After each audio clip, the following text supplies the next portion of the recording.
I may have told this story before, but I'm going to tell it again just because a friend of mine sent me a picture of cooking bacon. He's cooking bacon and eating donuts.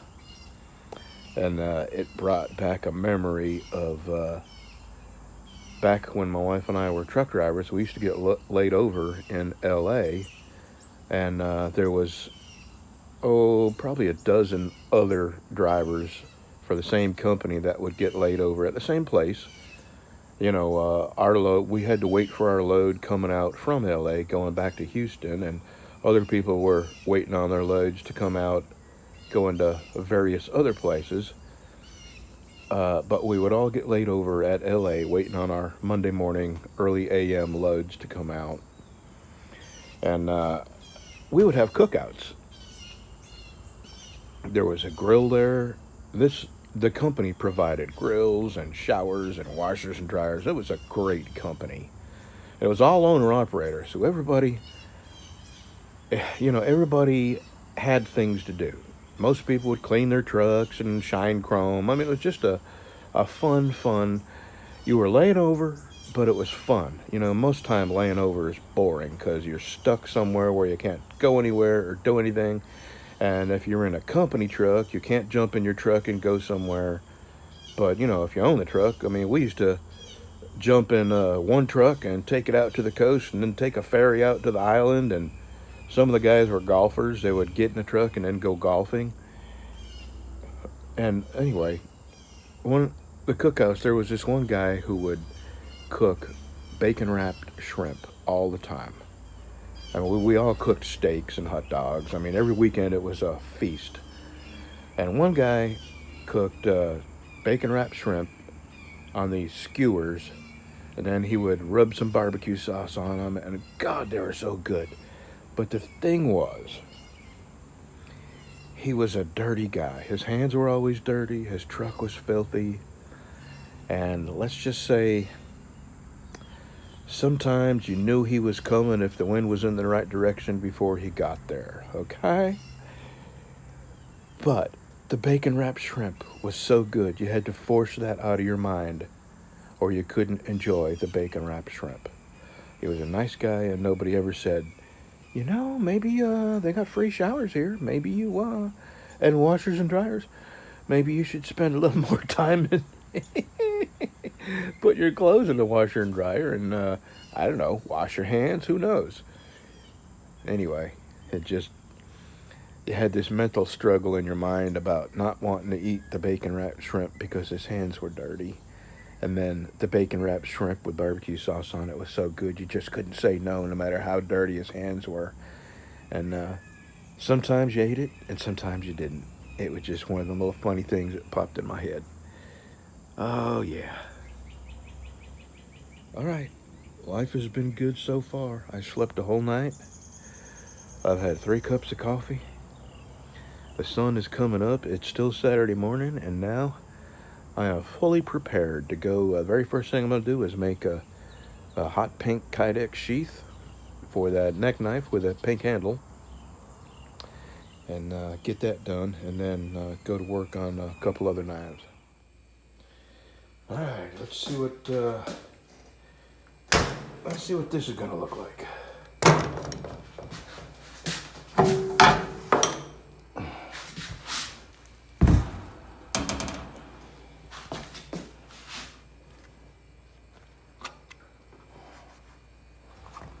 Did I mention it was pink? All right, let me go. What I do is I drill through both of these and I put a couple of grommets way outside where I know I'm going to be cutting. And the reason is I have to pull this knife out so I can cut my sheath shape out of it.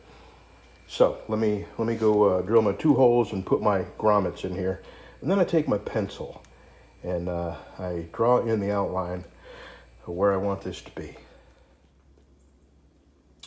There we go. Man, this doesn't even look pink compared to that. And I'm going to try something else. I've got some polishing compound that you would use for a car. And I saw somebody rub polishing compound on G10 and then put it on the buffer, and it took the shine up to the next level. So let me see if that'll work on this. In the meantime, I'm going to be drawing out where I want my sheath to be, and then drilling my holes for the grommets.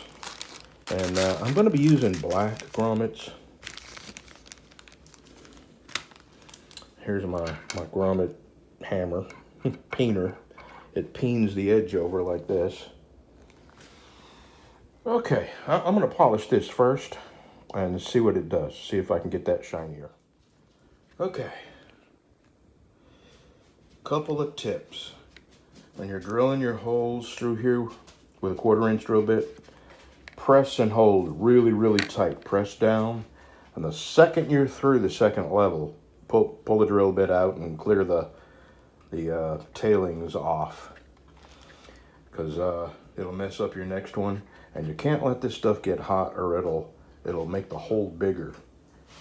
So, and this drill press here, this Craftsman, that's all this is good for, is drilling that Kydex. You cannot get, this thing is so out of round, the drill bit just wobbles. This thing never did work. This broke off, and I got it sort of stuck back on there.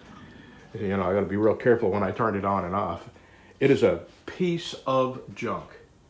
And if you needed, you know, accurate holes drilled, you wouldn't want to use this. That's good for Kydex, but that's the end of it. And probably drilling through wood. But if you needed to drill through metal, you know, like you were going to tap a hole or something like that, not good. All right, let me get these in here. All right, now we go put it on a bandsaw, and I cut out around these lines here. And then I take the knife and I slide it in and out. And where this thing's going to be held in is right here. This is the critical part. And if it's too tight, what I do is bring it in a little closer to this little notch. Here, I'll show you on the knife. I'll cut this and I'll show you. It's not quite coffee time. Give me just a minute, okay? Oh, all right. Let me get a cup of coffee and we'll snuggle. You my boy, huh? You my boy. You are. You my good boy. Okay. This is what we got. I gotta put the edge on it. Fits great. And actually I didn't have to do any adjustment here. But right here is where I would do adjustment. And by adjusting, I mean I would just cut in a little further. Because that's the thing, that's the part that holds it in right here.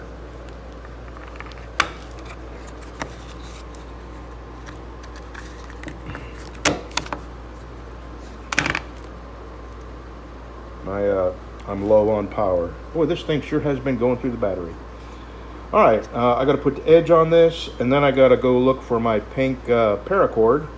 But first, we got to do some petting. I'm going to get a cup of coffee, drink a cup of coffee, and then pet my dog while I'm drinking coffee. So we'll be back in a minute. I'm doing yoga. This is my coffee drinking pose.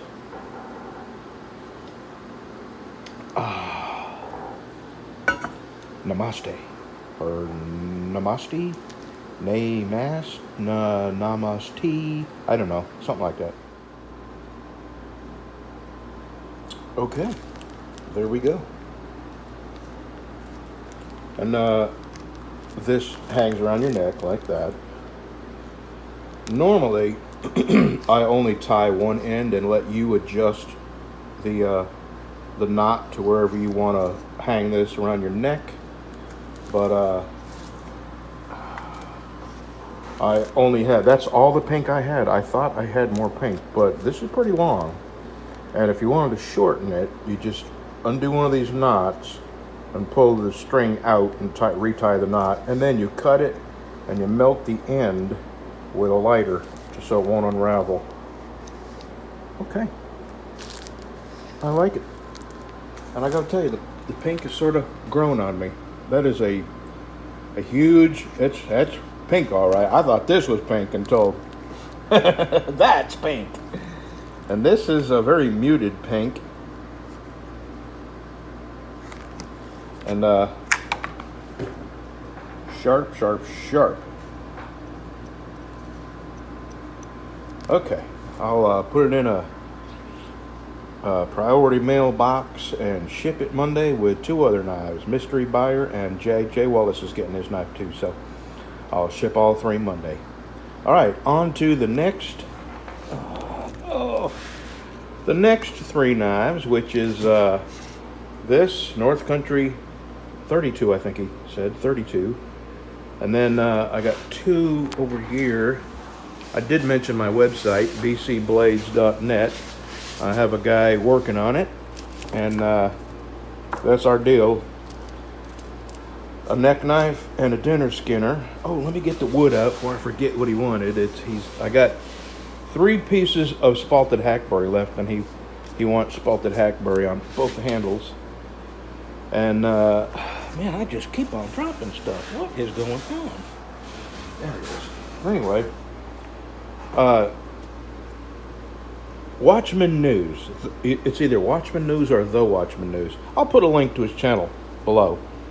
And what he does is, for an hour or so at night, he goes over, the day's important news, which is the reason not the only reason I watch, is he's got an interesting channel, but it is really hard to sift through all the news in a day.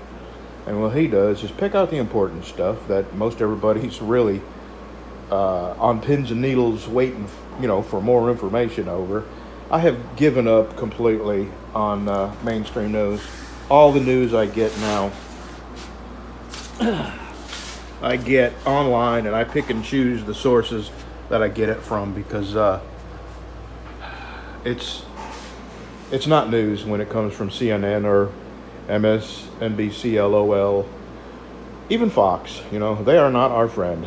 If you recall what they did at the election, they called Arizona long before it should have been called. So, wow, I just took a hard right turn. Okay, these are next. I'm not sure what I'm going to do today. My wife is over there working on Bev's property, cleaning up around her pond, and I may go over there and sit out in the sun and at least keep her company. Bring her some cold drinks. Okie dokie.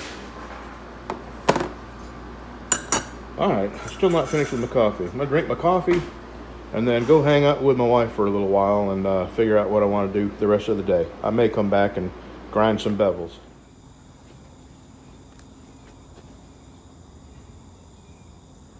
Early morning is my favorite part of the day.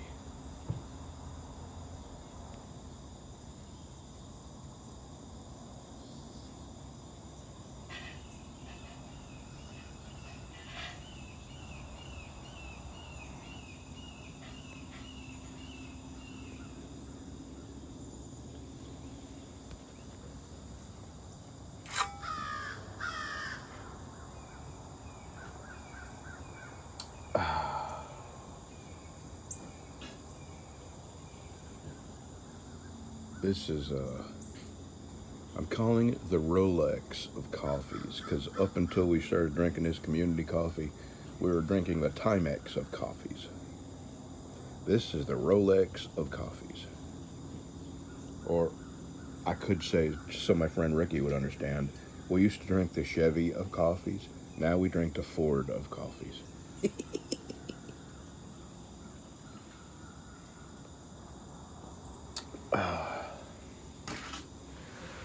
Well, this is Saturday morning, I may get my digital pink camo Kydex today, finally. No notifications about, how they update you as it's shipped from one spot to another. Well, they didn't do that. But I got a notification this morning saying that it was at the Shreveport Distribution Center, which usually means that, go ahead, I don't bother you. No, you're chicken. Usually means I'm going to get it Saturday or Monday.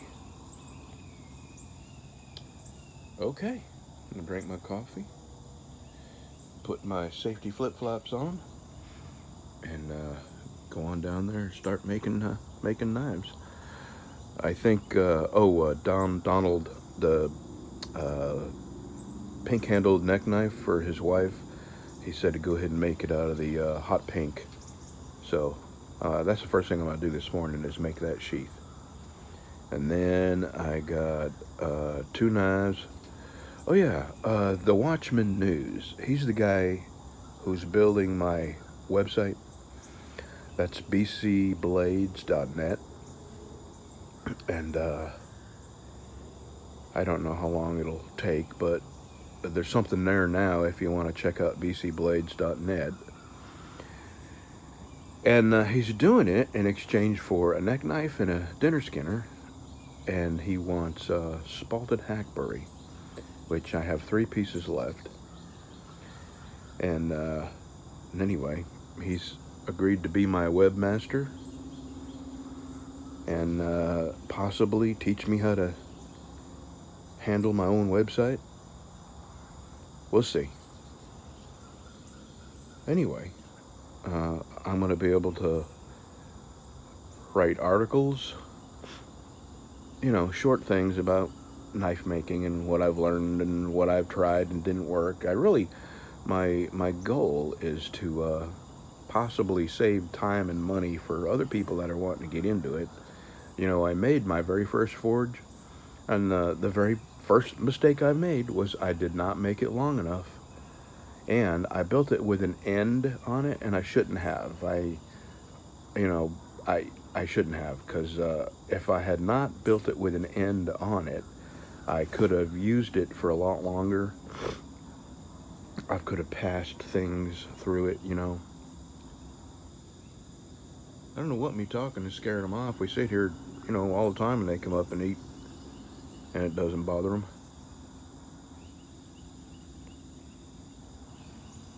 There he is on that. See the planter? He's on the little thing. There you go. Oh, there's chicken. Alrighty, I'll drink my coffee. So be looking for, to me, it's exciting. I was going to say be looking for exciting things, but it's probably not exciting to you. But it's exciting to me. I've wanted a website for a long time that I can actually add articles to, and put Google ads on, and put links on it to my Amazon and Combat Abrasives. And somebody just called it to my attention that when you click on my Combat Abrasives link, it takes you to Renegade Products, which owns Combat Abrasives. And I'll have to figure out why that is, because I want to go directly to Combat Abrasives, because you really have to do some navigation to find it on the Renegade Products website. Okay, let's start our day.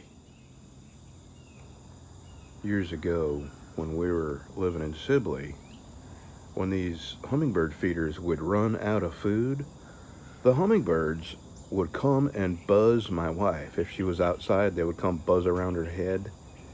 Which just, you gotta know, these hummingbirds know where that stuff comes from and what to do to get more of it. So now what they do is when this thing runs out, they'll come over to the door here and they'll hover around the door here. And it's just really interesting to when you recognize the fact that they know that it's humans that provide this stuff for them, and that when it runs out, if you go annoy a human, they'll probably bring some more out to you. And that is a fact. And it used to be at Sibley, my God, we had 20, 30, 40 of them every year for months and months at a time. And I guarantee you, we spent, half our food allotment was for sugar for those birds, hummingbirds, because, they would definitely find my wife out in the yard, and they would buzz around her head, and that's how she would know that she had feeders that were out.